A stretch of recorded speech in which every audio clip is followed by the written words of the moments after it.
The year is 2003, and America is at war.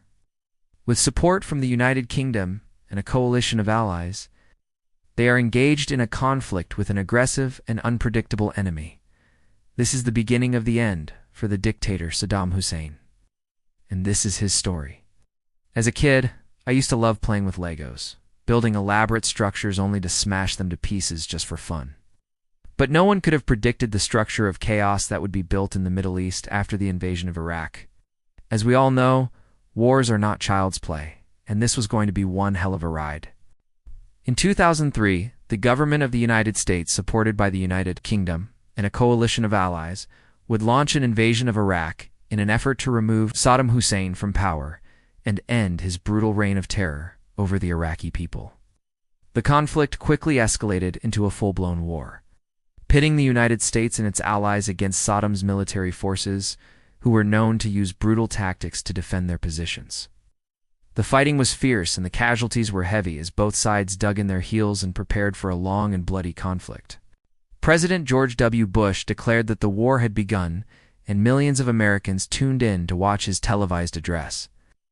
He stated that the United States had made every possible effort to avoid war and had only resorted to military action as a last resort. He went on to explain that the decision to go to war was a difficult one, but ultimately the safety and security of the American people required it. President Bush promised that the war would be over quickly and that the American people would be brought home as soon as possible. At the stroke of midnight on March, U.S. Air Force aircraft launched airstrikes against Iraqi targets. The first target was Alpha Palace in Baghdad, where Saddam Hussein was believed to be staying. The palace was heavily damaged, but there was no sign of the dictator. In the days that followed, the United States and its allies continued to bomb Iraqi targets, including air defenses, military bases, and communication centers. They also dropped leaflets over Baghdad urging the Iraqi people to rise up against Saddam Hussein and his regime. However, the Iraqi people were largely indifferent to these calls for rebellion. They had lived under Saddam's brutal regime for years and were too afraid to speak out against him. As the bombing continued, the United States and its allies prepared for the ground war. On March, U.S. troops crossed into Iraq from Kuwait to the south and from Turkey to the north. They were met with fierce resistance from Iraqi forces, who were dug into defensive positions and determined to fight to the death. The fighting was intense, and the casualties were heavy on both sides. But as the weeks went on, it became clear that the Iraqi army was no match for the superior firepower of the United States and its allies. By mid-April, U.S. troops had advanced to within 16 kilometers of Baghdad, and the Iraqi army was in full retreat. On April 9, 2003, U.S. soldiers entered Baghdad unopposed and took control of the city. Saddam Hussein had fled, and the war was effectively over. Over the next few weeks, the United States and its allies worked to stabilize Iraq and bring it under control. They set up a provisional government and began the process of rebuilding the country. However, the war was far from over for the thousands of U.S. soldiers who remained in Iraq hunting for Saddam Hussein. The hunt for Saddam Hussein would take the U.S. military deep into the Iraqi desert and underground. He had been a master of disguise and had managed to evade capture for months. Finally, on December 13, 2003, U.S. soldiers found Saddam Hussein hiding in a hole near his hometown of Tikrit. He was brought to justice and put on trial for his crimes against the Iraqi people. On December 2006, he was sentenced to death by hanging, and on December 2006, he was executed. With Saddam Hussein gone, Iraq would never be the same again. The country was plunged into chaos and violence as different factions fought for control. The United States and its allies would remain in Iraq for many years, trying to restore order and stability. The war would eventually come to an end in 2011 when the last U.S. troops left Iraq. But the legacy of the war would live on for many years to come. It will be remembered as one of the most controversial conflicts in modern history. So how did we get here? How did the U.S. and UK manage to pull off such a daring operation? And what was the impact on the region? Let's find out. The war in Iraq was the result of a complex web of political and military factors. The United States had long been suspicious of Iraq's intentions and its possession of weapons of mass destruction.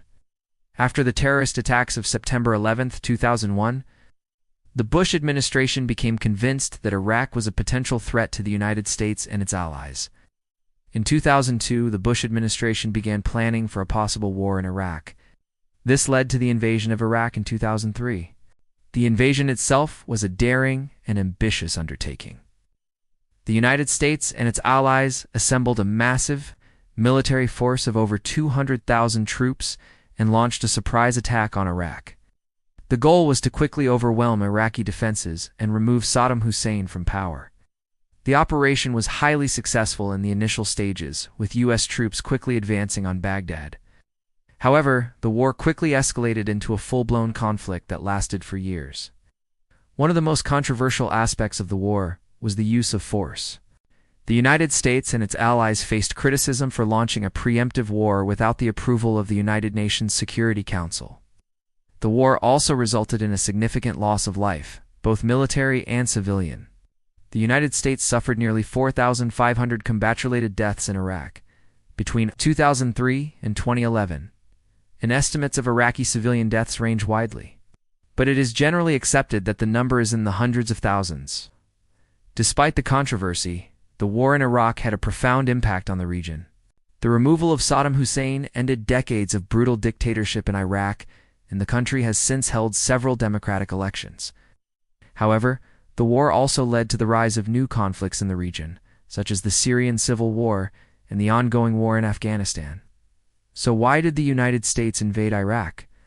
The official reason given by the Bush administration was that Iraq possessed weapons of mass destruction and was a potential threat to the United States and its allies.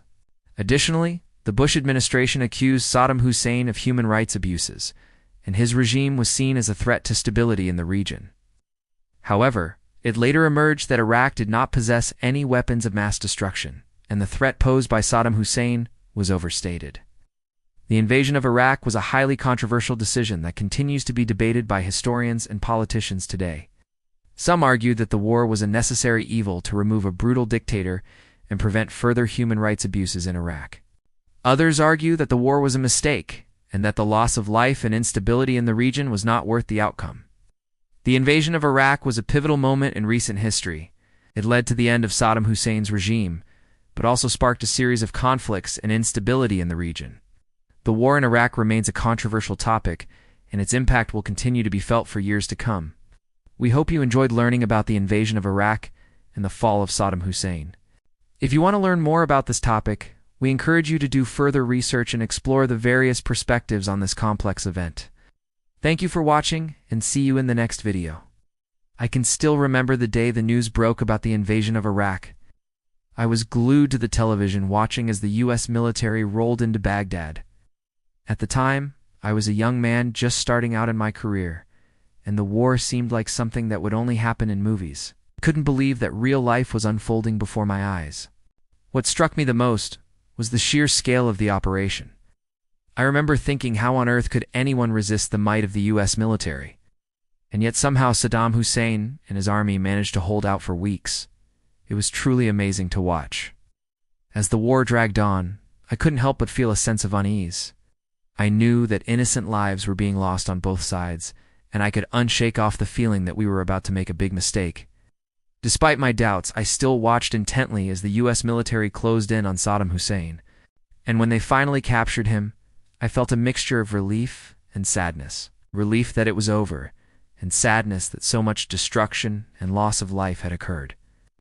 Looking back now, I believe that the war in Iraq was a tragic mistake. The U.S. went to war based on faulty intelligence, and the consequences had been devastating. Not only did the war cause immense suffering for the Iraqi people, but it also destabilized the entire region. In the end, Saddam Hussein was just a small part of a much bigger problem. And even though he is gone, the problems he represented still remain.